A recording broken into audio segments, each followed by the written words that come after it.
बिस्मिल्लाहिर्रहमानिर्रहीम। अस्सलाम वालेकुम। कुकिंग टिप्स में वेलकम।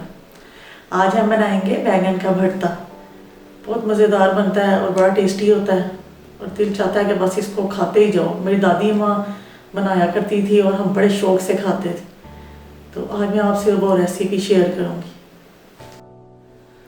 सबसे पहले हमने बैंगन ले लेना है और उसको बहुत ध्यान से चूल्हे पर रख देना है ताकि वो सही तरीके से ना बाहर से अंदर से पक जाए।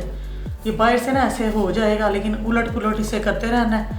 तकरीबन 10 मिनट हम इसे पकाएंगे ऐसे ही, और जब दोबारा उलट पुलट करेंगे तो हम चिमटे से करेंगे क्योंकि ये गर्म हो जाएगा।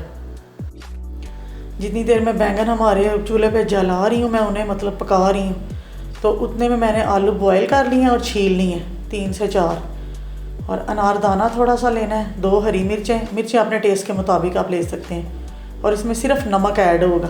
अब ये हमने चूल्हे से उतार लिए हैं चिमटे की मदद से।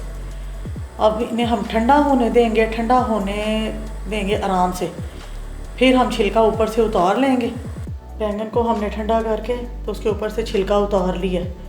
अगर इस जगह पे ना आप हल्का सा घी डाल के इसको पानी खुश कर सकते हैं, तल भी सकते हैं बनाने से पहले, लेकिन मैं ऐसे ही बना लेती हूँ, बड़े टेस्टी बनते हैं। हम सबसे पहले डालेंगे अनारदाना, नमक हस्बे ज़ायका,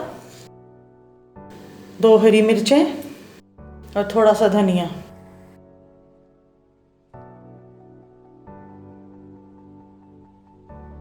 अब इसमें हम ऐड करेंगे बॉयल पोटैटो,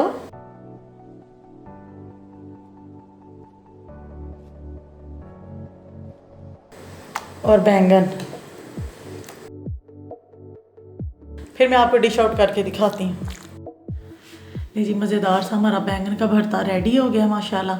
और इसको जो मैंने एक साइड पे रख दिया है, इसको मैंने ना दही नहीं इस्तेमाल किया इसमें।